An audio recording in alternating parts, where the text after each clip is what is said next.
My name is Margaret Sullivan. I'm 67 years old, and I'm lying here in this ICU bed with machines keeping me alive after emergency heart surgery. The steady beeping of monitors fills the silence as I drift in and out of consciousness, my chest wrapped in bandages from the triple bypass that nearly killed me. Then my phone rings. It's my son Derek demanding $10,000 for a Mediterranean cruise while I'm fighting for my life. The audacity hits me like a lightning bolt. My trembling hand reaches for the phone to call my bank. Before we dive into this unbelievable story, let me know where you're watching from in the comments below. If you enjoy stories about family drama and justice being served, please hit that like button and subscribe for more incredible real-life tales. You won't believe how this situation unfolds. So let's get started with how I ended up in this nightmare. Looking back now, I can see the warning signs were there for years. But as a mother, you always hope your child will change, grow up, become the person you raised them to be. I've been a widow for 15 years now, ever since my husband Robert died in that car accident when Derek was just 19. As a registered nurse working in the ICU at Northwestern Memorial Hospital, I picked up every double shift I could to put Derek through college, working 16-hour days until my feet bled and my back ached. I sacrificed everything for that boy, depleting my own retirement savings to cover his marketing degree from DePaul University. Derek is 34 now, and he's never held a steady job for more than 6 months. He lives in my guest house completely rent-free, treating my property like his personal hotel with housekeeping service included. Every few weeks, it's something new. $3,000 for car payments on his BMW that he simply had to have. $5,000 for credit card bills from his shopping sprees. $2,000 for what he called networking events that turned out to be expensive dinners with his unemployed buddies. The requests never stopped, and foolishly, I never said no. His girlfriend Jessica makes everything worse. She's 28 years old with aspirations of becoming an Instagram influencer, constantly posting photos of expensive meals and designer handbags that I unknowingly funded. She encourages Derek's spending habits, whispering in his ear about how successful people live and how his mother should support his dreams.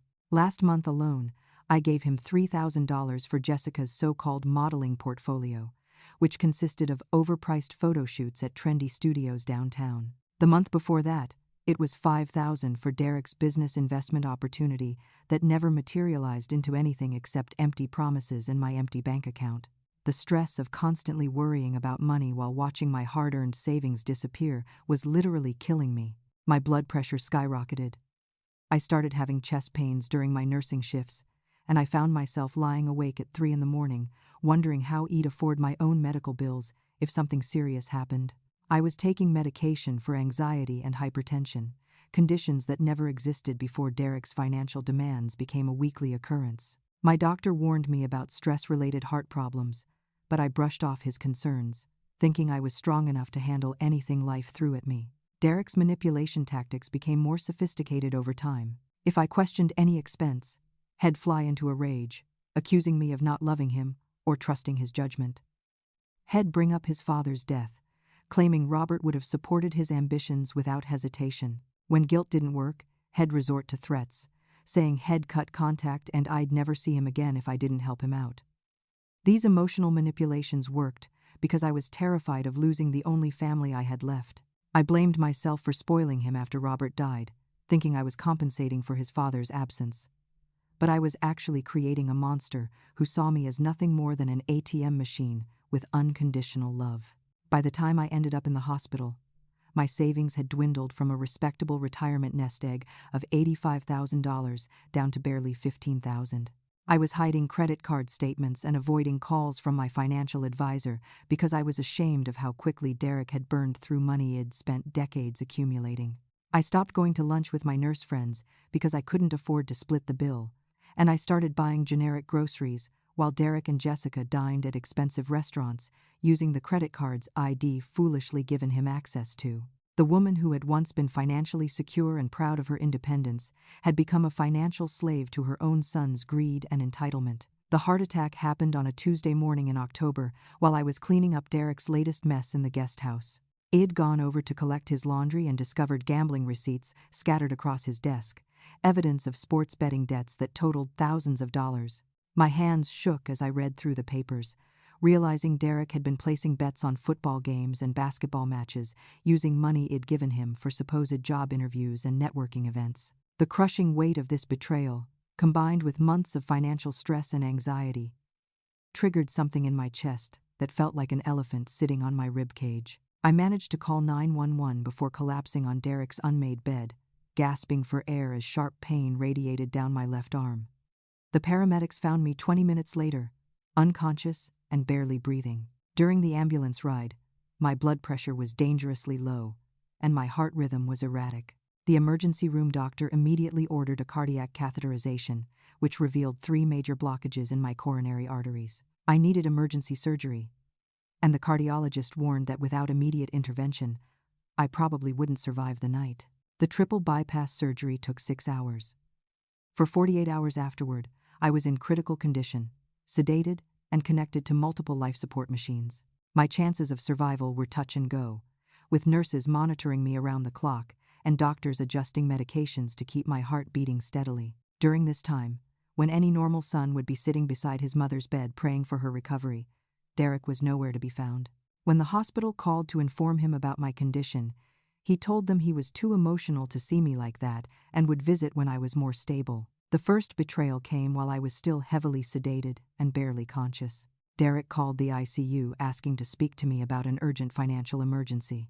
The nurse, thinking it might be important family business, held the phone to my ear while I drifted in and out of consciousness. Through the fog of pain medication and anesthesia, I heard Derek's voice explaining that his car had broken down and he needed $2,000 immediately for repairs. In my vulnerable state, still conditioned to help him even when I could barely think clearly, I mumbled something that he took as agreement.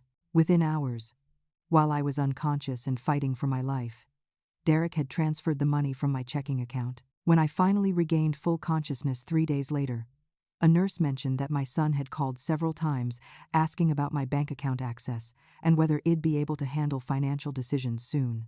This struck me as odd, since Derek had never shown interest in my medical care or recovery process before. The nurse also mentioned that Derek had asked detailed questions about my prognosis and how long I'd be hospitalized, information that seemed more concerned with planning than genuine worry for my well-being. My suspicions grew when I noticed Jessica posting on social media about their upcoming life-changing trip and how everything happens for a reason. She shared photos of cruise brochures and Mediterranean destinations while I was lying in a hospital bed with drainage tubes and IV lines keeping me alive. The timing felt cruel and deliberate, as if my medical crisis was somehow an opportunity for their vacation planning rather than a family emergency requiring support and presence. The hospital social worker, Linda Rodriguez, noticed my increasing anxiety about family dynamics during her daily check-ins. She observed that most patients have family members visiting constantly, bringing flowers and staying overnight in waiting rooms, but my room remained empty except for medical staff. When she gently asked about my family support system, I broke down crying, admitting that I felt more alone now than ever before. Linda's trained eye recognized signs of elder abuse and financial exploitation, and she began documenting Derek's suspicious behavior and my emotional distress for potential intervention. The phone call that changed everything came on my 5th day in the ICU, when I was finally alert enough to answer my own phone, but still weak enough that every conversation exhausted me. Derek's number appeared on my screen, and despite everything, I felt a flutter of hope that he was finally calling to check on my recovery or offer some comfort during this terrifying time. Instead, his voice was businesslike and demanding as he launched into what he called an important financial discussion without even asking how I was feeling or whether the doctors were optimistic about my prognosis. "Mom, I need $10,000 for the Mediterranean cruise," Derek announced without preamble, as if this was a perfectly reasonable request to make to someone who'd nearly died 4 days earlier. "Jessica and I have been planning this trip for months, and we can't afford to lose the deposit money. This is a once-in-a-lifetime opportunity to see Greece, Italy, and Spain, and we'll probably never get another chance like this." His tone carried no acknowledgement of my medical condition, no concern for my recovery, and no recognition of the financial burden my hospitalization might create. When I stammered that I was still in intensive care and couldn't think about large financial decisions right now, Derek's voice turned sharp with irritation. "Mom, you're always going to find excuses not to help me. I deserve this vacation after all the trauma of almost losing my mother. Do you have any idea how stressful it's been for me? Wondering if you were going to die? I haven't been sleeping. I can't concentrate on anything, and Jessica says I need something positive to focus on or am going to have a breakdown. The manipulation was so blatant and cruel that I felt my heart rate monitor start beeping faster, alerting the nursing staff that something was causing me distress. Jessica grabbed the phone at that point, her voice sickeningly sweet as she explained how the cruise would be therapeutic for both of them during this difficult family crisis. Derek needs emotional support right now, and I'm the only one who can provide it. She cooed into the phone. This trip isn't just a vacation. It's medical treatment for his anxiety about your condition. We've already told everyone we're going, and it would be so embarrassing to cancel now because his own mother won't help him heal from this trauma. The audacity of framing their luxury vacation as medical necessity while I lay connected to heart monitors was breathtaking. As I listened to their tag team manipulation, something fundamental shifted in my understanding of who Derek really was. This wasn't temporary selfishness or poor timing. This was calculated exploitation of my vulnerability for financial gain. Every word they spoke revealed years of conditioning, where my love and support had been transformed into expected tribute payments for their lifestyle. The son I'd raised to be compassionate and grateful had become a predator who saw my medical emergency as leverage for his demands rather than a crisis requiring his support. When I hesitated to agree immediately, Derek's voice turned threatening. If you don't help us with this, I'm never speaking to you again. I'm tired of having to beg for basic support from my own mother. Jessica's family would never treat her this way, and I'm starting to think I should just cut contact and build a life with people who actually care about my happiness. The threat of abandonment, deployed while I was at my most vulnerable and afraid, was psychological warfare, designed to force compliance through terror of losing my only family. The pressure escalated when Derek claimed they'd already put down a $5,000 deposit that would be forfeited if they didn't pay the balance immediately. The travel agent is calling tomorrow morning for the final payment, he insisted. If we don't have the money by noon, we lose everything we've already invested, and this opportunity disappears forever. You know how hard it is for me to find happiness. Mom, why would you want to take away the one thing that could help me feel better about this whole situation? The artificial deadline and emotional blackmail were classic manipulation tactics designed to prevent me from thinking clearly or seeking advice. Dr. Harrison, my cardiologist, chose that moment to enter my room for his evening rounds and immediately noticed my elevated heart rate and blood pressure on the monitors. He took one look at my distressed state and the phone pressed to my ear, then quietly but firmly asked if everything was all right. When I tried to explain that I was having an important family discussion, Dr. Harrison's expression grew concerned as he observed my vital signs continuing to spike dangerously. Mrs. Sullivan, your heart rate is approaching dangerous levels. Whatever you're discussing needs to wait until your cardiovascular system is more stable, he said, reaching for the phone. Nurse Patricia Thompson, who'd been caring for me since my arrival, overheard enough of the conversation to recognize what was happening. Her 20 years of ICU experience had taught her to spot family members who exploited medical crises for personal gain, and Derek's demands fit the pattern perfectly. She offered to help me make any necessary phone calls once I'd rested and could think more clearly, subtly suggesting that major financial decisions shouldn't be made while under the stress and medication that accompany major cardiac surgery. As I ended the call without committing to Derek's demands, I experienced a clarity that cut through years of manipulation and guilt. My son had just demonstrated that my near-death experience was less important to him than his vacation plans, and that my financial resources mattered more than my physical recovery. The machines keeping me alive were beeping steadily, reminding me how close I'd come to losing everything. Yet Derek saw this crisis as an opportunity to extract more money, rather than a wake-up call to treasure our relationship. That realization marked the end of my willingness to sacrifice my well-being for his entitlement, and the beginning of my decision to finally protect myself from the son who'd been slowly destroying my life. The next morning brought revelations that shattered any remaining illusions I had about Derek's character and the scope of his betrayal. When I called my bank to check on the $2,000 Derek had transferred during my unconscious state, the customer service representative's voice grew serious as she pulled up my account history. Mrs. Sullivan, I need to inform you about some concerning activity on your accounts.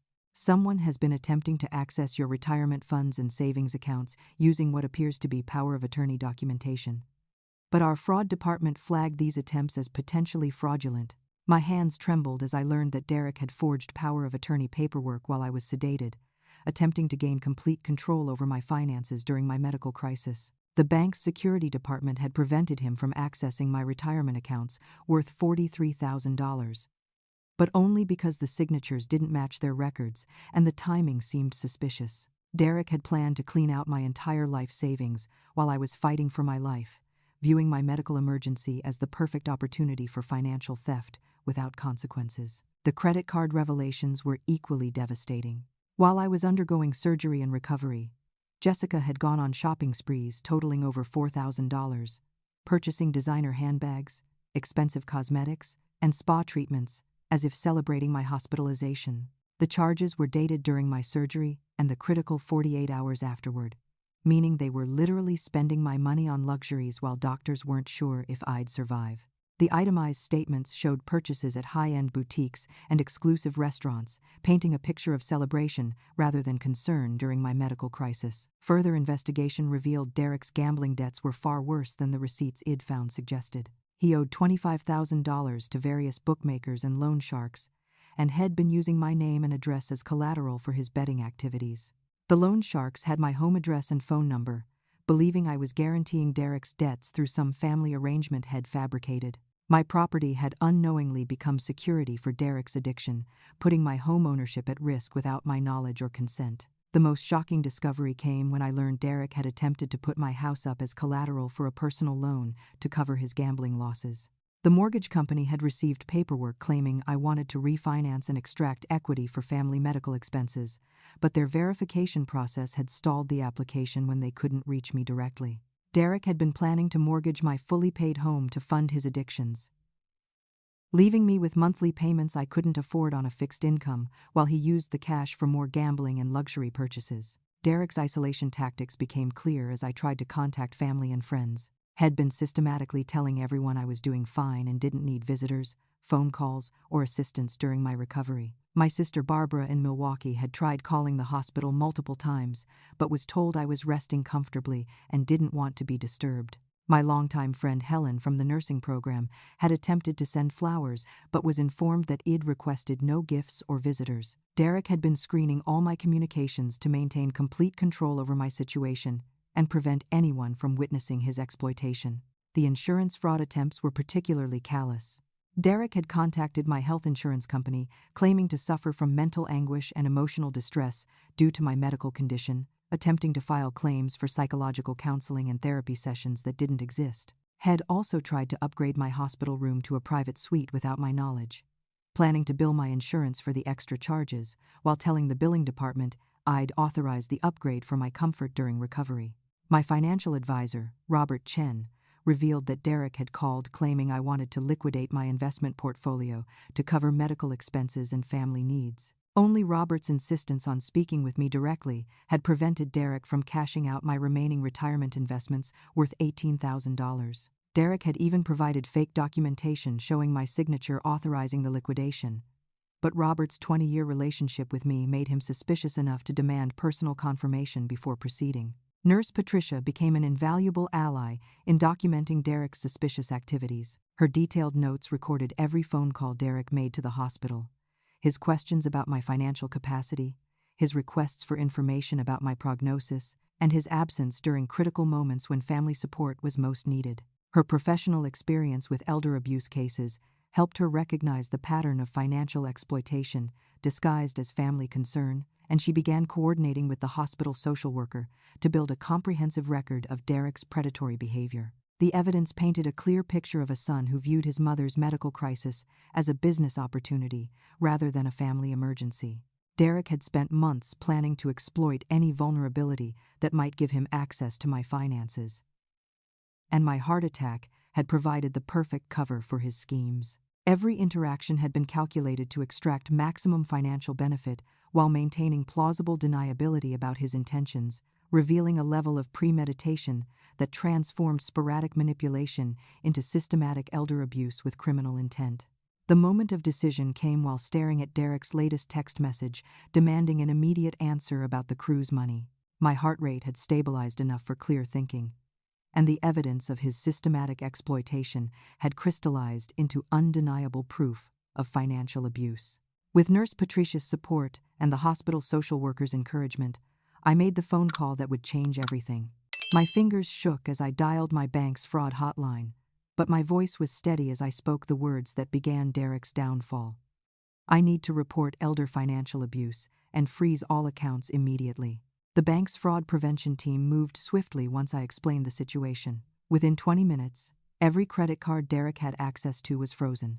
Every attempted transaction would be declined, and his ability to use my accounts for anything was completely severed. The customer service supervisor assured me that all of Derek's previous unauthorized access attempts would be investigated by their security department and that criminal charges could be filed for the forged power of attorney documents and attempted identity theft. Linda Rodriguez, the hospital social worker, connected me with Eleanor Martinez, an attorney specializing in elder abuse cases. Eleanor's calm, professional demeanor immediately put me at ease as she explained that Derek's behavior constituted multiple felonies, including fraud, forgery, identity theft, and financial exploitation of a vulnerable adult. She assured me that my case was far from unique and that her experience prosecuting these crimes would ensure Derek faced serious consequences for his actions. The legal process to revoke Derek's fraudulent financial access began immediately. Eleanor filed emergency motions to cancel any power of attorney documents Derek might have forged, to freeze his personal accounts pending investigation of stolen funds, and to place protective orders preventing him from accessing my medical information or making decisions about my care. The court system moved quickly in elder abuse cases, and within 24 hours, Derek would be legally barred from interfering with my medical treatment or financial decisions. My credit monitoring revealed the full scope of Derek's identity theft attempts. Had opened 3 credit cards in my name over the past 6 months, accumulating $8,000 in debt for purchases I never made. The credit card companies immediately began fraud investigations, removing the charges from my credit report and pursuing Derek for repayment. Each fraudulent account strengthened the criminal case against him and demonstrated a pattern of systematic financial abuse rather than isolated incidents of poor judgment. Protecting my house became the highest priority, since Derek's gambling debts had put my home ownership at risk.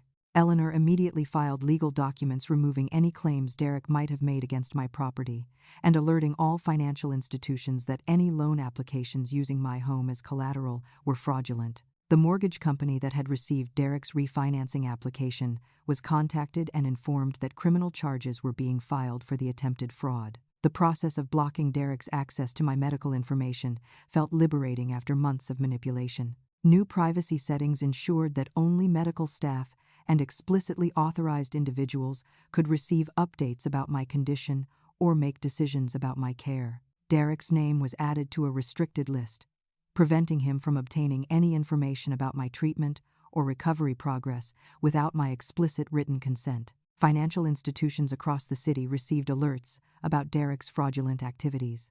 Every bank, credit union, and investment firm where I held accounts was notified about the ongoing investigation and provided with Derek's photograph and identification information to prevent future attempts at unauthorized access. The banking industry's fraud prevention networks would flag any attempts Derek made to open accounts or access financial services using my information. Documentation became crucial for building the criminal case against Derek. I saved every threatening voicemail, every manipulative text message, and every piece of evidence showing his systematic exploitation of my medical crisis. The hospital provided copies of Derek's calls to my room, his questions about my financial capacity, and his suspicious behavior during my critical recovery period. This evidence would demonstrate that Derek's abuse was premeditated and ongoing rather than opportunistic. Derek's panic when his credit card stopped working was immediate and revealing.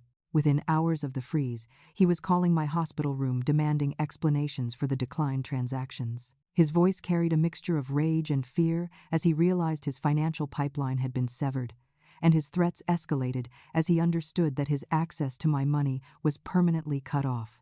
These angry phone calls provided additional evidence of his sense of entitlement to my finances and his willingness to use intimidation to maintain control.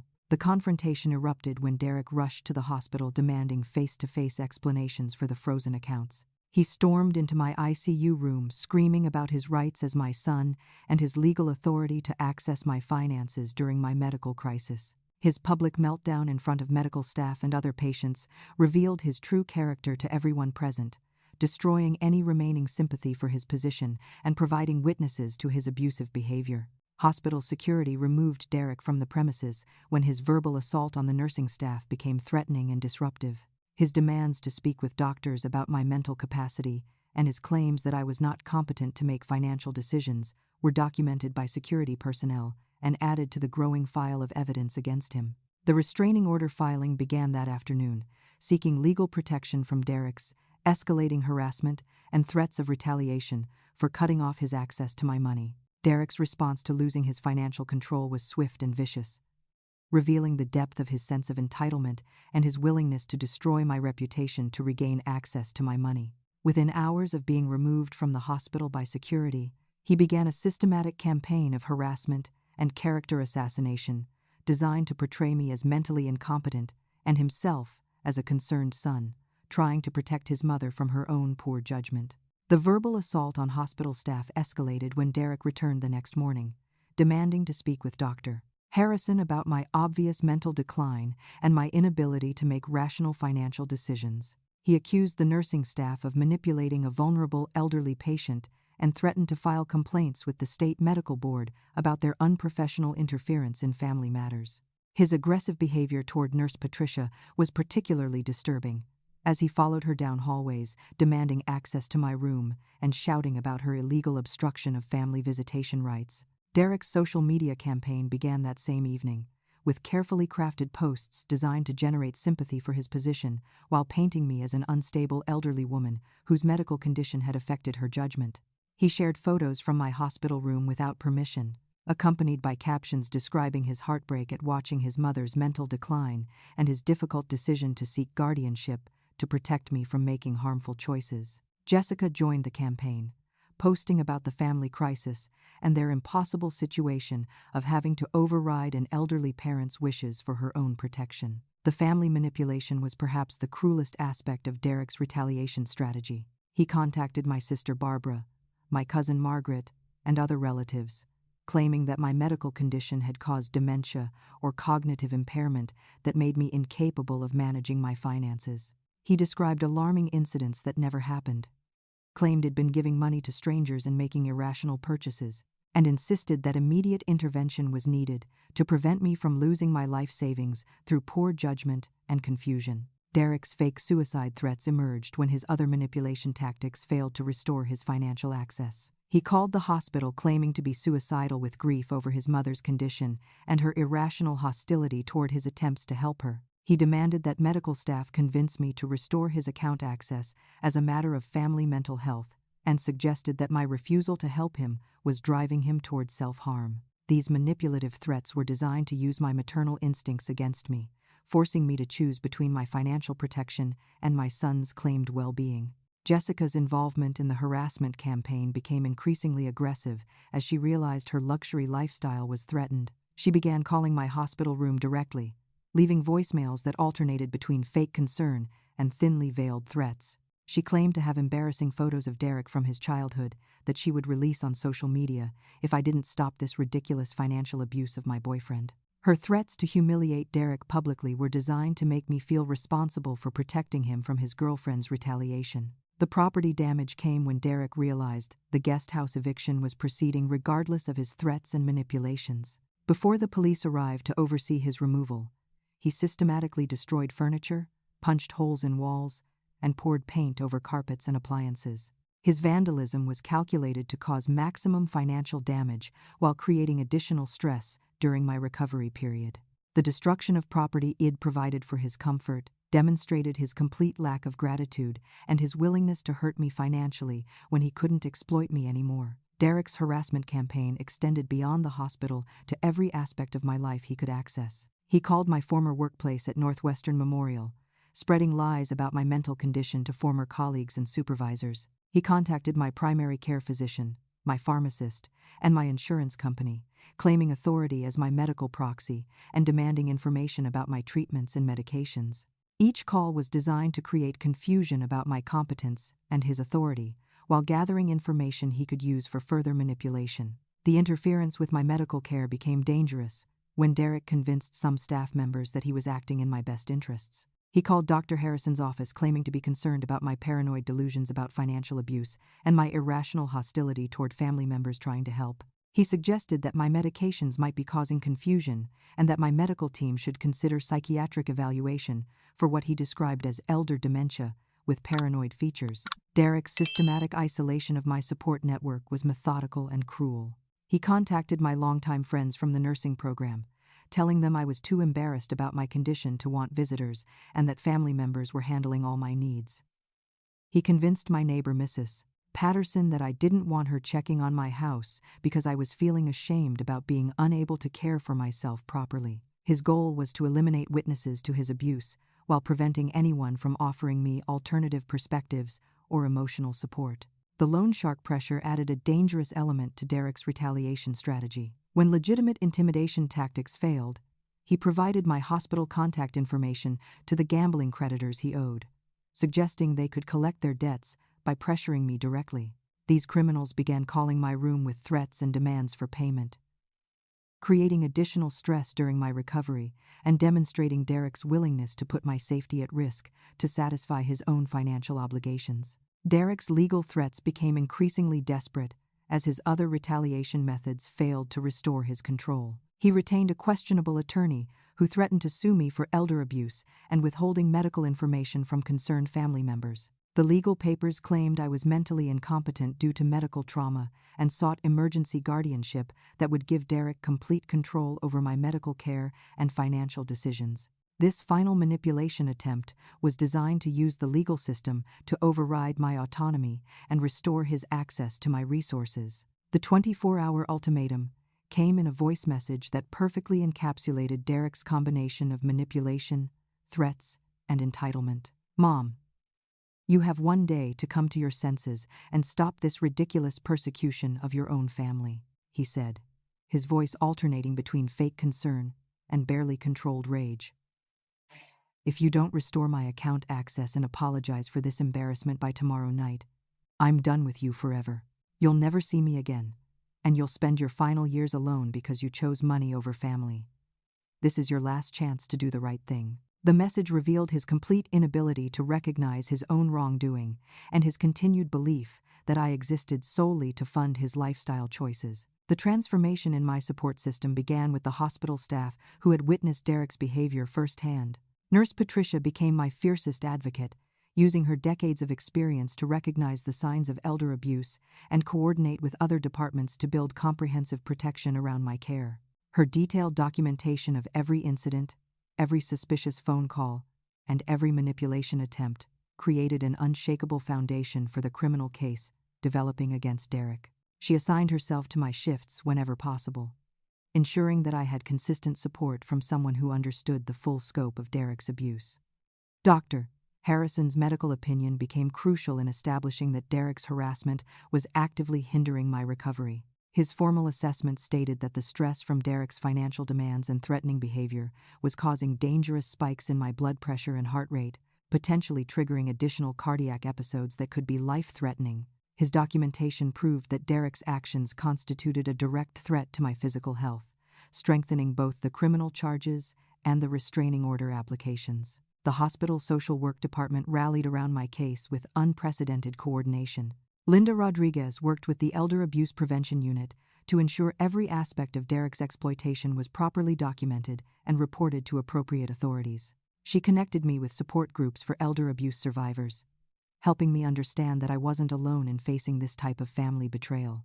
Her professional network provided resources I never knew existed, from legal aid services to financial counseling specifically designed for exploitation victims. Eleanor Martinez assembled a legal team that operated with impressive efficiency and dedication. The elder abuse attorney, financial crimes specialist, and victim advocate worked together to address every aspect of Derek's criminal activity while protecting my interests throughout the prosecution process. Their coordination with police detective Angela Torres ensured that evidence was properly collected and preserved for criminal proceedings, while civil remedies protected my remaining assets from further exploitation.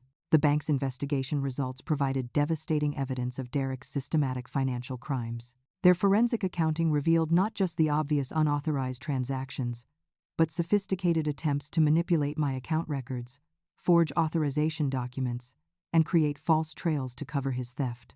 The bank's security department confirmed that Derek's actions constituted organized financial fraud rather than isolated incidents of poor judgment, making him eligible for federal prosecution under elder abuse statutes. My extended family's reaction to learning the truth was overwhelming and heartwarming. Barbara immediately drove down from Milwaukee, bringing photo albums and stories that reminded me of who I was before Derek's manipulation consumed my life. My cousin Margaret organized a rotating schedule of family visits, ensuring I was never alone during vulnerable moments when Derek might attempt more manipulation.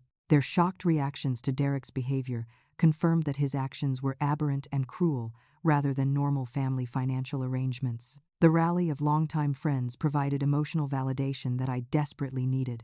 Helen from my nursing school program organized visits from colleagues who'd known me for decades. People who could testify to my character and competence while offering practical support during recovery. These friends brought perspective about healthy family relationships and reminded me that Derek's behavior was not typical of loving children caring for aging parents. My medical team's unified support created an impenetrable shield around my care and decision-making. Every doctor, nurse, therapist, and technician involved in my treatment received briefings about Derek's manipulative behavior and instructions to refer all family inquiries to the social work department. This coordination ensured that Derek couldn't use medical staff to gather information or create confusion about my mental capacity while building a professional consensus about my competence and Derek's abuse. The financial recovery process began as various institutions reversed Derek's unauthorized transactions and secured my accounts against future exploitation. Credit card companies removed fraudulent charges, investment firms restored access to my retirement accounts, and the bank implemented special security measures that required multiple forms of verification for any future financial decisions. These protections not only recovered stolen money, but prevented Derek from attempting similar schemes in the future. The evidence compilation created an overwhelming case against Derek's systematic abuse. Bank records, medical documentation, recorded phone calls, witness statements from hospital staff, and Derek's own threatening messages formed a comprehensive picture of premeditated elder abuse designed to exploit my medical crisis for financial gain. The volume and consistency of evidence made Derek's criminal liability undeniable, while establishing clear patterns of behavior that qualified for enhanced penalties under elder abuse statutes. Dr. Sarah Chen, a geriatric psychiatrist brought in to evaluate my competence, provided crucial professional testimony about Derek's manipulation tactics and their psychological impact. Her assessment confirmed my complete mental capacity while documenting the emotional trauma caused by Derek's systematic exploitation. Her report explained how elder abuse often escalates during medical crises and how Derek's behavior fit classic patterns of financial predators who target vulnerable family members. The support group connections introduced me to other elder abuse survivors whose stories both horrified and inspired me. Meeting women who'd faced similar exploitation from their own children helped me understand that Derek's behavior reflected his character flaws rather than my failure as a mother. These connections provided practical advice about recovery while offering hope that life could improve dramatically once the abusive relationship ended. Eleanor's coordination with law enforcement ensured that Derek faced serious legal consequences rather than just civil remedies.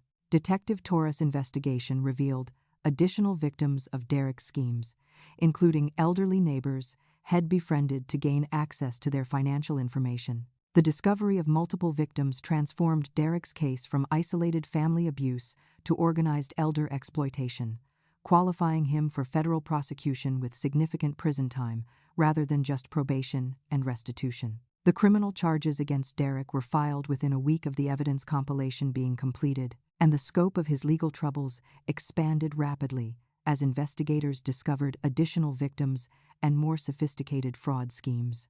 Bank fraud, elder abuse, identity theft, forgery, and organized financial exploitation charges carried potential prison sentences that could total 15 to 20 years, especially with the enhanced penalties that apply when crimes target vulnerable elderly victims during medical crises. Derek's assets were frozen immediately upon the filing of criminal charges, preventing him from hiding or spending money that belonged to his victims. Police seized his BMW, his electronics, his designer clothing, and any other possessions purchased with stolen funds.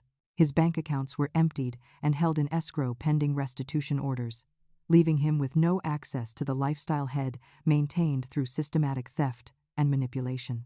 The immediate financial consequences demonstrated how completely his criminal enterprise had been dismantled. Jessica's abandonment of Derek was swift and absolute, once his money supply was eliminated and criminal charges made his situation public. Within 24 hours of his arrest, she had moved out of my guest house, taking everything of value she could carry and disappearing without providing any forwarding address. Her social media accounts, previously filled with photos of their expensive lifestyle, were deleted entirely. Derek discovered that the woman who'd encouraged his financial exploitation had been using him exactly as had been using me, and that their relationship existed only as long as my money funded their activities. The loan sharks who'd been pressuring Derek for his gambling debts became increasingly aggressive once they realized his financial sources had been eliminated. Without access to my money, Derek had no way to satisfy his creditors, and their collection methods escalated from phone calls to physical confrontation. He was forced to seek police protection from the same criminal's head directed toward my hospital room, experiencing the fear and intimidation head tried to use against me during my recovery. Derek's social media reputation was destroyed when the truth about his elder abuse became public knowledge. Screenshots of his manipulation attempts, recordings of his threatening phone calls, and court documents detailing his systematic exploitation went viral in our community. His attempts to portray himself as a concerned son were exposed as calculated lies, and his public humiliation was complete. Former friends and acquaintances distanced themselves from someone revealed to be an elder abuser and financial predator. The employment consequences for Derek extended far beyond his immediate financial troubles. Background checks would permanently reveal his elder abuse convictions, making him essentially unemployable in any position requiring trust or financial responsibility. His marketing degree became worthless when his criminal record disqualified him from working for reputable companies, and his attempts at entrepreneurship failed when business partners discovered his history of systematic fraud and family exploitation. Legal proceedings moved forward on multiple fronts as prosecutors built cases for both criminal prosecution and civil restitution. Derek's court-appointed attorney advised him that the evidence was overwhelming and that plea bargaining would be his only option for avoiding maximum sentences. Civil lawsuits from multiple victims ensured that Derek would face financial liability for his crimes even after completing any prison sentence, making his economic recovery virtually impossible. Derek's estrangement from extended family was immediate and permanent once they understood the full scope of his abuse. Barbara, Margaret, and other relatives who'd initially been manipulated by Derek's lies about my mental condition turned against him completely when they learned about his systematic exploitation. Family gatherings, holidays, and celebrations would permanently exclude Derek, leaving him isolated from the support network that might have helped him recover from his legal troubles. Derek's living situation became desperate when his criminal charges made him unemployable and his frozen assets left him unable to afford housing. The guest house eviction was followed by his inability to rent alternative accommodations due to his criminal record and lack of income. He was reduced to staying in homeless shelters and depending on charity organizations, experiencing the financial insecurity Head tried to create for me through his systematic theft and exploitation. Derek's mental breakdown occurred gradually as the full consequences of his actions became undeniable. The combination of criminal prosecution, financial ruin, social ostracism, and complete isolation overwhelmed his ability to maintain the narcissistic worldview that had justified his abuse. His attempts to blame others for his situation failed when confronted with overwhelming evidence of his premeditated exploitation, forcing him to face the reality that his actions had destroyed his life and relationships. The attempted reconciliation came through a series of letters Derek sent from jail while awaiting trial, trying to manipulate me one final time by claiming remorse and requesting forgiveness. His words followed familiar patterns, alternating between fake apologies and subtle blame shifting that suggested id somehow contributed to his criminal behavior. The letters revealed his continued inability to accept full responsibility for his actions while attempting to restart the cycle of exploitation that had defined our relationship. Derek's final confrontation came during a pre-trial conference when he was confronted with the full evidence of his crimes and their impact on multiple victims. His admission that Head systematically abused my trust and exploited my medical crisis was accompanied by attempts to justify his actions by claiming id enabled his behavior through years of financial support. His inability to understand that my love and support didn't constitute permission for theft and exploitation demonstrated the fundamental character flaws that had made his criminal behavior inevitable. Justice was served when Derek received a sentence of 12 years in federal prison, followed by 10 years of supervised probation, with restitution orders totaling over $100,000 to multiple victims. The judge's comments emphasized that elder abuse during medical crises represented particularly heinous exploitation of vulnerability and trust, warranting enhanced penalties to deter similar crimes. Derek's registration as a convicted elder abuser would permanently restrict his access to elderly individuals and financial institutions, protecting future potential victims from his predatory behavior. My physical recovery accelerated dramatically once Derek's constant harassment and financial manipulation were eliminated from my life. Dr. Harrison documented remarkable improvements in my cardiovascular health, noting that my blood pressure stabilized, my heart rhythm became more regular, and my overall stress indicators dropped to normal ranges for the first time in months. The absence of Derek's demands and threats allowed my body to focus energy on healing rather than constantly responding to emotional crisis, proving that his abuse had been literally endangering my life through chronic stress and anxiety. The financial restoration process was more comprehensive than I dared hope. The bank's fraud investigation resulted in the recovery of nearly all the money Derek had stolen, while insurance settlements covered medical expenses that his harassment had complicated. Credit card companies removed fraudulent charges and restored my credit rating to excellent status. Investment firms reinstated my retirement accounts with interest penalties waived due to the criminal circumstances. Most importantly, the legal protections put in place ensured that no one could ever again exploit my accounts or use my identity for financial gain without multiple layers of verification and approval. Building a new support system revealed how isolated Derek's manipulation had made me over the years. Reconnecting with longtime friends from my nursing career provided a foundation of relationships based on mutual respect rather than financial exploitation. Barbara and Margaret became regular visitors who valued my company rather than my bank account. New friendships formed with other elder abuse survivors who understood my experience and could offer practical advice about rebuilding life after family betrayal. The quality of these relationships highlighted the hollow, transactional nature of my relationship with Derek. Therapy with Dr. Rebecca Martinez, a specialist in family trauma and elder abuse, helped me process years of manipulation and understand how Derek's behavior had gradually escalated from normal family support requests to systematic exploitation. Understanding the psychology of financial predators helped me recognize that Derek's actions reflected his character flaws rather than any failure on my part as a mother. The therapy sessions provided tools for setting healthy boundaries and recognizing manipulation tactics, skills that would protect me from future exploitation while improving all my relationships. Reclaiming my home environment was both practical and symbolic. The guest house was completely renovated and converted into a peaceful garden retreat where I could pursue hobbies Derek had never allowed time for. Removing every trace of Derek's presence from my property eliminated daily reminders of his abuse while creating spaces designed for my comfort and interests. The transformation from a space that housed my exploiter into a sanctuary for my recovery represented the broader changes in my life priorities and relationships. The legal closure provided by Derek's conviction offered official validation that his treatment of me constituted serious criminal behavior rather than normal family conflict. Having law enforcement, prosecutors, and judges confirm that Derek's actions were abusive and illegal helped overcome years of gaslighting and self-doubt. The court's recognition of my victimization, combined with Derek's criminal record, provided external confirmation of what I'd struggled to accept, that my son had deliberately and systematically exploited my love for financial gain. My educational mission began when I started speaking at elder abuse prevention seminars organized by local social service agencies.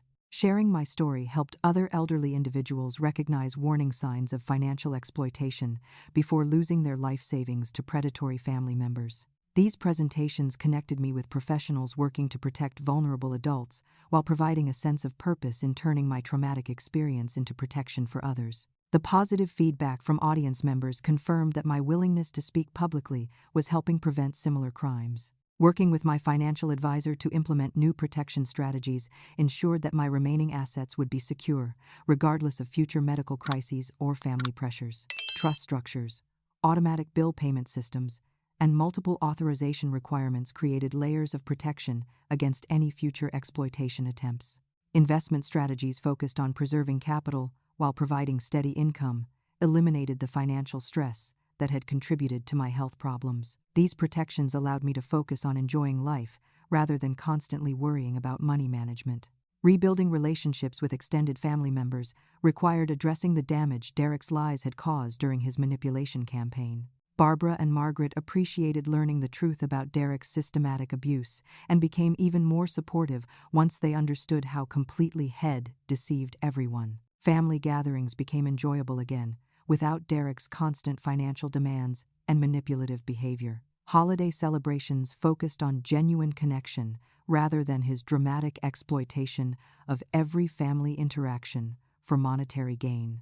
Finding new purpose through volunteer work with elder abuse victims provided meaning that Derek's demands had stolen from my life. Helping other survivors navigate the legal system, connect with support services, and rebuild their lives after family betrayal offered fulfillment that Derek's constant crises had prevented.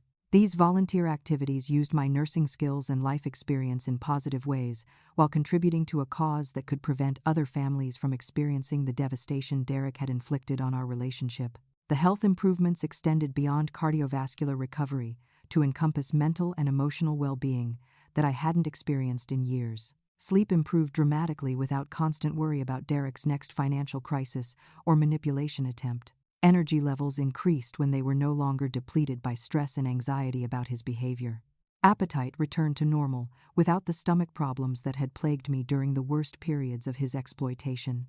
The comprehensive health recovery demonstrated how thoroughly Derek's abuse had been affecting every aspect of my physical and mental functioning. My independence celebration came during my first holiday season, without Derek's financial manipulation. When I realized I could make plans based on my own interests, rather than his demands. Christmas shopping focused on gifts for people who valued my presence rather than my presence. New Year's resolutions reflected my personal goals rather than Derek's expectations for my behavior. The freedom to make decisions based on my own preferences rather than fear of Derek's reactions marked a fundamental shift in how I approached daily life and long-term planning. The wisdom I gained from this experience centers on understanding that genuine love never demands financial sacrifice at the expense of personal well-being or security. Real family relationships are built on mutual support and respect, rather than one-sided exploitation disguised as need or entitlement. Sometimes protecting yourself requires accepting that toxic family members will choose their addictions or lifestyle over preserving relationships, and that their choices reflect their character rather than your worth as a family member. As I sit here today, 8 months after that terrible phone call demanding cruise money while I fought for my life, I want to share this message with anyone facing similar situations. Elder abuse by family members is more common than most people realize, and it often escalates during medical crises when victims are most vulnerable. Trust your instincts when something feels wrong about family financial requests, especially during times when you're dealing with health problems or other stressors that affect your judgment. The peace I've found in authentic relationships and financial security feels like a miracle after years of Derek's manipulation and exploitation. My home is truly mine again. My relationships are based on genuine affection rather than financial expectations, and my future is secure because I finally learned to protect myself from those who would exploit my love for their gain. Derek's betrayal taught me that sometimes losing toxic family members is actually gaining the freedom to build a healthier, more fulfilling life surrounded by people who truly care about your well-being rather than your bank account. Have you ever experienced financial manipulation from family members who used guilt and emotional blackmail to exploit your generosity? How did you recognize the warning signs, and what steps did you take to protect yourself from ongoing abuse? Share your experiences in the comments below to help other viewers recognize these dangerous patterns before they lose their life savings to predatory relatives. Your stories could prevent someone else from enduring the systematic exploitation that nearly destroyed my health and financial security. If this story resonated with you or helped you understand the reality of elder abuse, please hit the like button and subscribe to our channel for more real-life stories about overcoming family betrayal and finding strength through adversity. Share this video with friends or family members who might benefit from understanding how financial predators operate within families, because awareness is the first step in preventing these crimes. Thank you for listening to my story and for supporting content that helps protect vulnerable individuals from those who would exploit their trust and love. Remember that you deserve relationships built on genuine care rather than financial exploitation, and that protecting yourself from abuse is an act of self-love rather than selfishness.